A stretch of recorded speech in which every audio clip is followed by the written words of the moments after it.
It was the early 1970s in the small Bavarian town of Klingenberg, Germany. Anneliese was a bright, devoutly religious young woman. Her family was deeply rooted in Catholicism, and they attended church regularly. Anneliese herself was very active in the local church, participating in youth groups and prayer meetings. She was just 16 when her life took a dark and tragic turn that would ultimately lead to one of the most harrowing and controversial exorcism cases in history. Anneliese's troubles began in 1968. At first, it was just the occasional blackout and a few brief episodes of convulsions. These symptoms were alarming but not uncommon, and her parents took her to see a doctor immediately.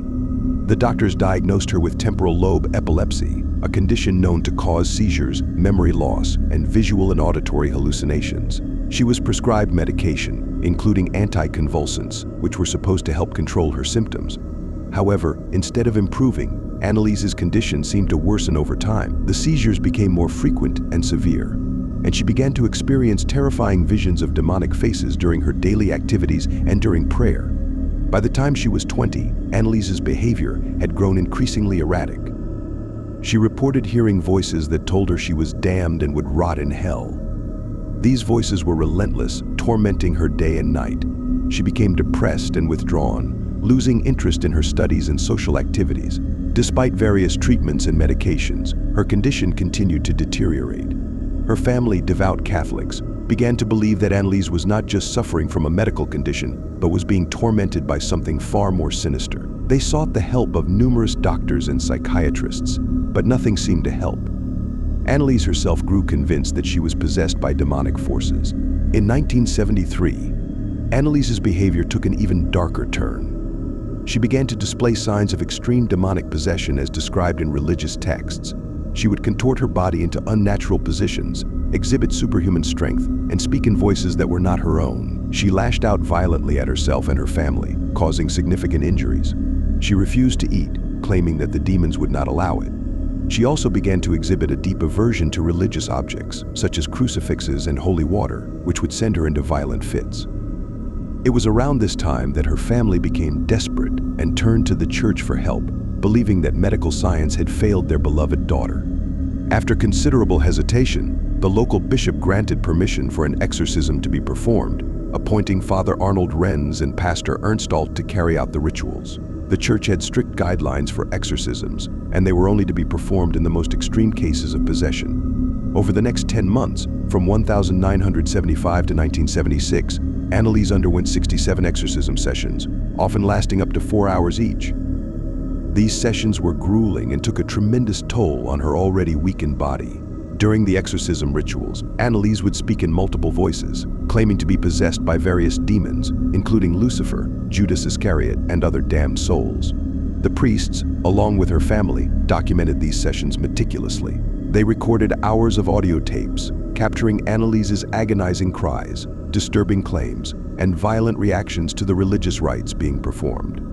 The recordings were horrifying, with Anneliese growling, snarling, and speaking in languages she had no knowledge of.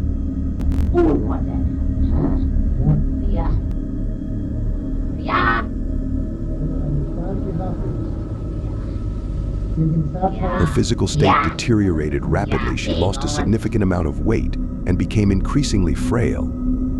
Despite the relentless efforts of the priests and the unwavering support of her family, Anneliese's condition did not improve.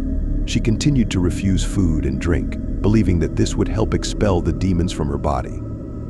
The physical toll on her body was devastating. By mid-1976, Anneliese was extremely weak, weighing only 68 pounds. Her family watched in despair as their once vibrant and healthy daughter became a shadow of her former self. They prayed for a miracle, but it never came. On July 1, 1976, Anneliese Michel passed away in her home. The official cause of death was malnutrition and dehydration. Her death shocked our small community and soon drew national and international attention. The authorities launched an investigation, leading to the arrest and trial of her parents and the 2 priests. The community was divided. Some believed that Anneliese had truly been possessed and that the exorcisms were necessary, while others felt that she had been a victim of severe mental illness and that her death was a result of negligence. The trial, which began in 1978, was a media sensation. It brought to light the harrowing details of Anneliese's suffering and the exorcism rituals. The prosecution argued that Anneliese had been mentally ill and that her death was a result of negligence. They claimed that she should have been treated in a medical facility, not subjected to exorcisms. The defense claimed that she had been possessed and that the exorcisms were a last resort after all medical treatments had failed. They argued that Anneliese and her family had a right to seek spiritual help for her condition. During the trial, the tapes of the exorcism sessions were played, providing a chilling insight into Anneliese's torment. Experts debated whether she was truly possessed or suffering from a severe psychological disorder. The courtroom was filled with tension as witnesses testified about the events leading up to Anneliese's death. The defense presented evidence of her religious devotion and the apparent supernatural occurrences that had taken place during the exorcisms. The prosecution countered with testimony from medical experts who stated that Anneliese's symptoms could be explained by her epilepsy and psychosis. The trial ended with the conviction of her parents and the priests for negligent homicide. They were sentenced to 6 months in jail, which was later suspended, and 3 years of probation. The verdict was controversial and left many unanswered questions. Some felt that justice had been served, while others believed that the legal system had failed to understand the complexities of Anneliese's case. The trial highlighted the delicate balance between faith and science, and the sometimes devastating consequences when the two collide.